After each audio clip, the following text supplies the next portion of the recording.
Good afternoon, sir. Good afternoon, classmates. Today, we are going to present intellectual property rights in business. So, with me is Sir Marlu Cruz and Sir Robbie Valencia. So, for today, I'm going to start our presentation by giving you the key points. So, what are we going to present? First is we're going to present the definition of intellectual property rights, the definition of intellectual property, the importance of intellectual property, their types, explaining the rights of intellectual property, agreement on business establishments, and of course, examples of businesses with intellectual property rights. So I'm gonna first start with what is intellectual property. So intellectual property refers to the creations of the mind that are legally recognized and protected so that creators can control and benefit from their work.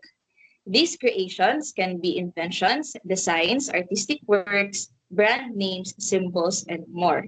In layman's term pa, ang intellectual property is something na dapat owned ng mga inventors or designers or any um, brand makers, any CEOs, or any artist.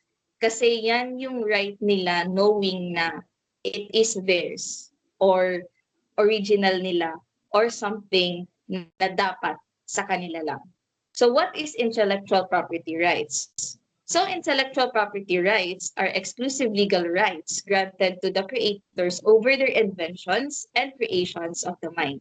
These rights protect the owner's ability to control and use of their creations. So basically, if meron kang intellectual property right as a business owner or as an artist, as a musician, as a CEO of a company, meron kang right sa intellectual property mo. So basically, you have the right to control kung sino man yung gustuin mong gagamit ng intellectual property mo or kung paano mo siya gustong i-protect or basically it is your right to protect that property na it is yours. So ano naman po ang types ng intellectual property? So other than definition, we're going to talk about the types. So kung papansin nyo, pari-pariha lang sila. So let me explain kung ano man to sila. So one of the types of intellectual property or intellectual property rights is copyright. So copyright, yan naman po yung pinoprotekta yung mga literary or artistic works. Those are like books, music, films, softwares, paintings. So basically, gawa ng mga artists. So merong exclusive rights ang creator na mag-produce, mag-distribute, or mag-perform or kung sino man ang gusto na mag-adapt ng work nila. So that is why we have this mga artists or paintings na si Leonardo da Vinci lang or si Michelangelo lang na style. And once an artist copy that, alam ng mga iba na kay Michelangelo yan or kay Leonardo da Vinci yan. Or, if it is a music, alam nila na kay Taylor Swift yan. The moment that they hear the first part of the music or the moment na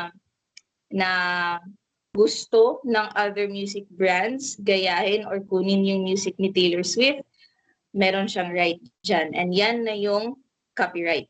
Next naman po is patent. So patent are those inventions or yung mga new technological solutions. So if pansin nyo, we have scientists who do patents, tapos they gain from that patent. Kasi sa kanila yun, property yun nila, intellectual property yun nila. And it is their right to gain something from that patent if ever man may gustong bibili or may gustong gagamit. So, yun na yung ang pinoprotekta niya or ang ginagrant ng intellectual property sa patent is merong exclusive rights ang inventor at saka pwede niya ding ma-commercialize yung invention niya in a set of a period. So, pwede in 2 years, in 5 years, or kung ano man yung contract ng inventor at saka ng gustong maggamit ng patent niya. Next naman po is trademark. So trademark is the brand identifiers like logos, names, slogans, and symbols. So yung trademark na yan, it does help na ma-distinguish natin kung ano man yung goods and services natin or ng company na yun sa kanyang competitor. So let's say si Nike. Ang yung trademark niya is yung kanyang logo or ang kanyang slogan na just do it. So once na may makitang ganun na logo or ganun na slogan, alam na natin na si Nike yun. Or kung may makita tayong bubuyog na naka-red, alam na natin na si Jollibee yun. Kasi yun yung trademark niya. Yun yung symbol niya. So yun yung symbol ni Nike Company at saka ni Jollibee na company. Next naman po is si trade secret. So si trade secret is a confidential business information. Pwede siyang formula, processes, or strategies na nagbibigay ng competitive edge for that company. And dapat talagang naka-keep secret lang talaga siya para lang ma-retain yung protection niya. So example niyan is actually the formulation ng Coca-Cola. We all know ang daming Coca-Cola in the country and in outside of the country, madaming different plants, madaming distribution centers, madaming warehouses. Pero hindi, that doesn't mean merong planta dito alam ng mga employees or ng plant manager kung ano yung formula ng Coca-Cola. They do not know kung ano yung formula ng Coca-Cola. Only in a one plant na main nila, which is I believe in Argentina. I'm not so sure. Pero yung main plant lang talaga nila ang may alam ng formula ng Coca-Cola, and that is a trade secret. Kahit na the same business yung ginagawa nila, pero not all the plants, not all the warehouse distributors know the formula of Coca-Cola. So it should be kept secret para lang hindi malabas yung information. So isa din yan sa intellectual property. And lastly is the industrial design. So industrial design is the visual design of objects. So it can be shape or patterns. So it can also be an intellectual property kasi let's say yung pattern ni Apple or pattern ni Samsung. Kay Samsung lang talaga yan or kay Apple lang talaga yan. So that's the same thing. It is theirs. So it is their intellectual property, and those are the types of it. I'm going to give the floor to Sir Marlo Cruz for the next type of our presentation. Okay, Ma'am Peach, thank you for the presenting. So let's proceed to our importance of intellectual property in business. First, we have competitive advantage, revenue generation, brand value, encourages innovation, and legal protections. First, the competitive advantage and in intellectual property gives businesses a competitive edge by protecting unique ideas, products, or services that competitors cannot legally copy. This helps a company stand out in the market and maintain its unique composition. For example, the Apple's iPhone design, it helps to stay ahead of competitors. Yes. And second, the revenue generation. IP can create additional income through licensing, franchising, or selling IP rights. Revenue generation, IP can create additional income through licensing, franchising, or selling IP rights. Companies can earn profits from allowing others to use their inventions, trademarks, or creative works under agreement. For example, the Disney earns revenue by licensing its characters for merchandise and films. Right. Next is the brand value.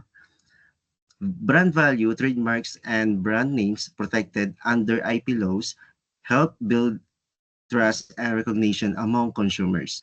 A strong brand increases customer loyalty and overall business value.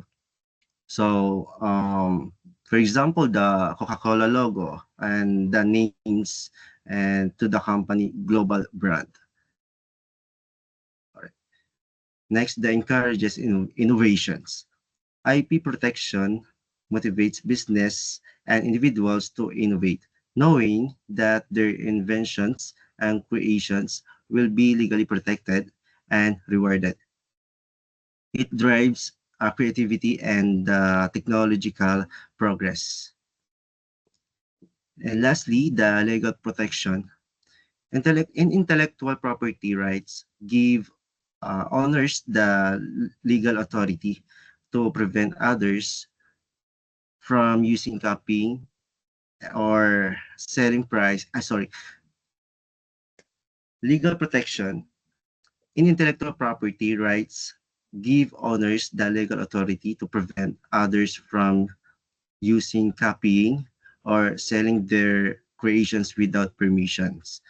There reduces unfair competition and ensures rightful ownerships. Okay, so for example, the Microsoft, it protects their software programs from piracy through copyright laws. All right. Okay, so let's proceed to our challenges of intellectual property. The challenges of intellectual property in businesses. Businesses face several challenges in protecting and managing their intellectual property. One major challenge is copyright and trademark infringement, where competitors or counterfeiters copy or imitate products, logos, or designs without permissions. Another challenge is the high cost of registration and enforcement. Since obtaining patents or trademarks and defending them in court can be expensive and time consuming. Global protection is also difficult because IP laws differ from country to country, making it hard to secure rights international. Additionally, lack of awareness among small businesses often leads to unprotected ideas or innovations. Finally, digital piracy and online counterfeiting have become growing problems in today's technology-driven world, making IP protection more complex. We have in challenges of intellectual property, we have a weak IP awareness among businesses and the public, IP infringement and counterfeiting, slow legal proceeding, limited IP capacity and enforcement agencies, online infringement outpacing enforcement, underutilization of IP by MSME, cross-border IP challenges, and lastly, cost of registration and enforcement. First, the weak IP awareness among business and the public. Many entrepreneurs and consumers have limited understanding of intellectual property rights. As a result, businesses fail to protect their creations, and the public unknowingly support counterfeit or pirated products. Second, IP infringement and counterfeiting. Copying or imitation of products, trademarks, and inventions is widespread. Counterfeit goods harm brand reputation, reduce sales, and discourage innovations. Okay, so third, slow legal proceedings. Settling IP disputes often takes a long time due to complex procedures and overloaded courts. This delay weakens the effectiveness of IP protections. Next is the limited IP capacity in enforcement agencies. Many law enforcement officers and agencies lack proper training and resources to handle IP-related crimes effectively. Next, the online infringement outpacing enforcement.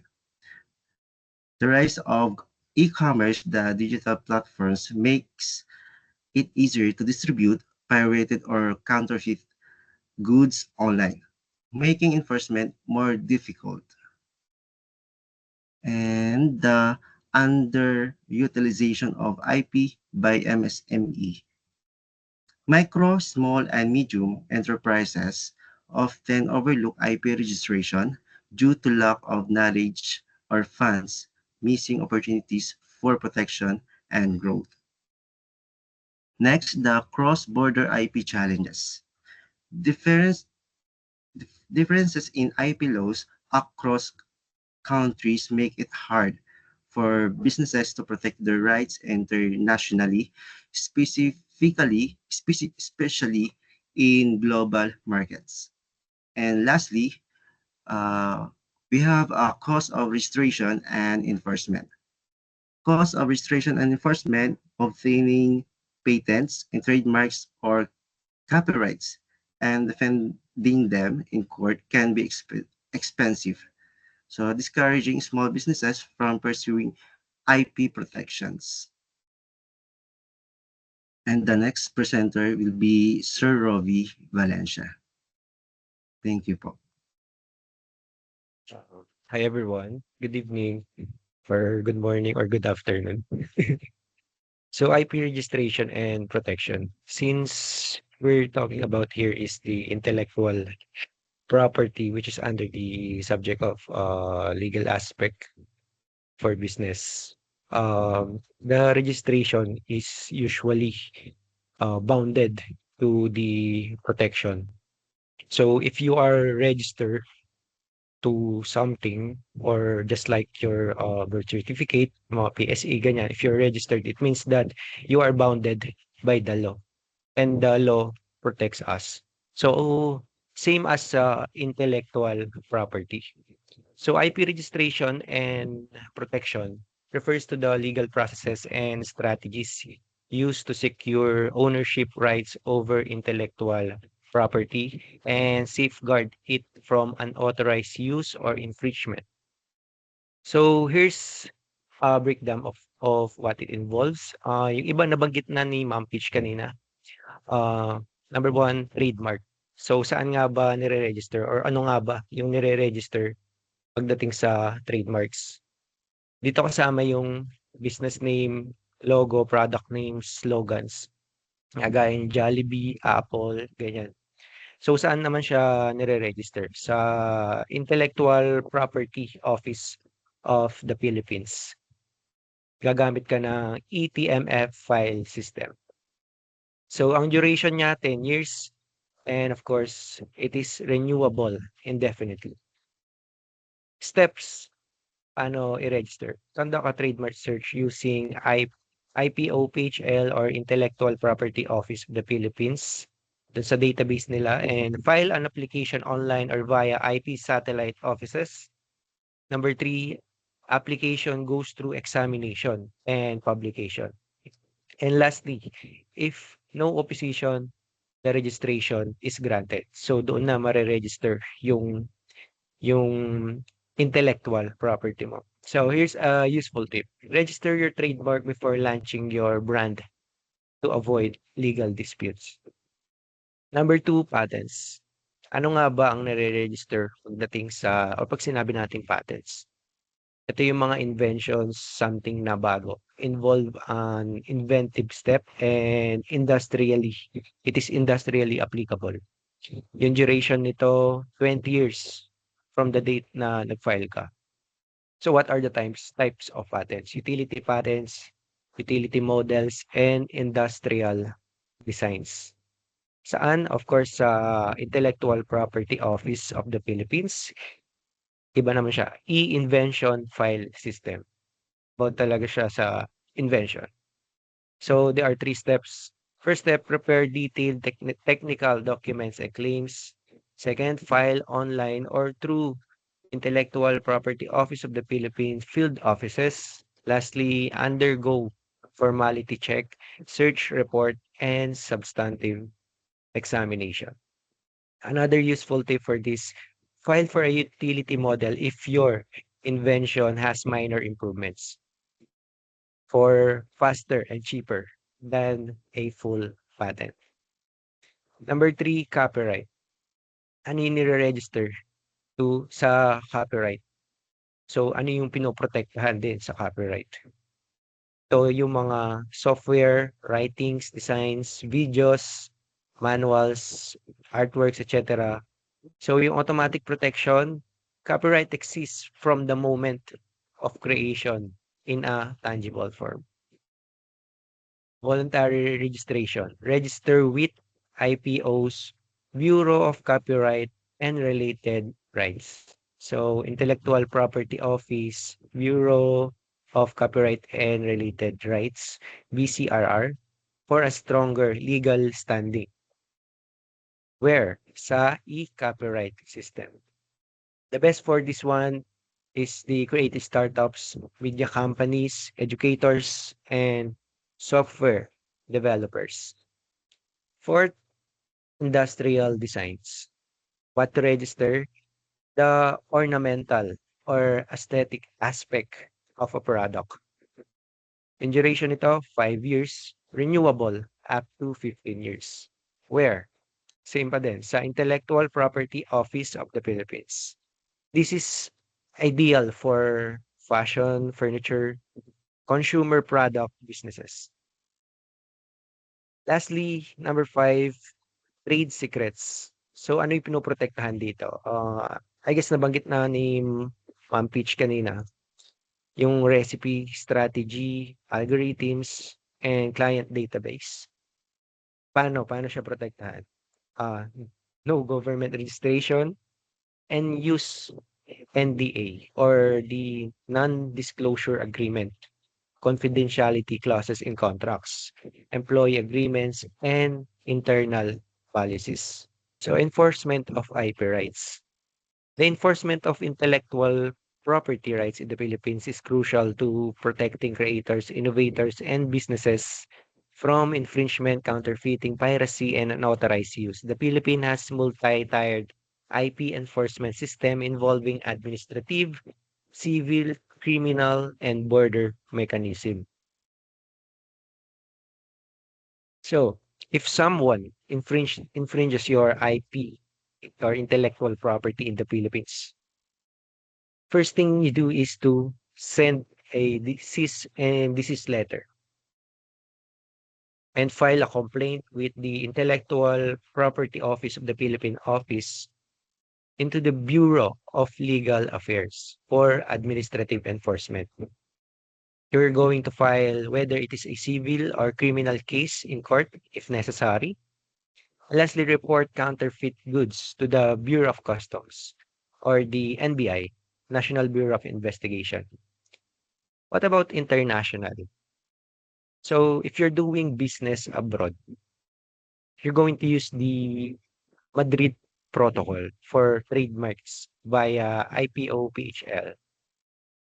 Use Patent Cooperation Treaty or the PCT for patents. Protect industrial designs internationally via the HUG system. So for this one, the Intellectual Property Office of the Philippines is integrated with the WIPO systems for streamlined international filings. Administrative enforcement. So administrative enforcement, hinahandle to ng Intellectual Property Office of the Philippines. Sa Bureau of Legal Affairs, fina-file under the IPO-PHL. And saan magpa-file? Sa or what you can file sa IP violation complaints or trademarks, copy lines, infringement, or kung merong opposition doon sa trademark nyo, or cancellation or revocation of registered IP. Okay, here's some remedies. Issuance of cease and desist orders or the CDOs, confiscation or destruction of infringing goods, fines and damages, temporary restraining orders or the TROs, and injunctions. Faster and less costly than a court litigation. Actually, tama naman eh. Pag court litigation, umaabot yan, 1 months, years, it depends. It's suitable for small, medium enterprises and individual intellectual property holders. Civil litigation. You can file a lawsuit in the RTCs or the regional trial courts designated as the special commercial courts.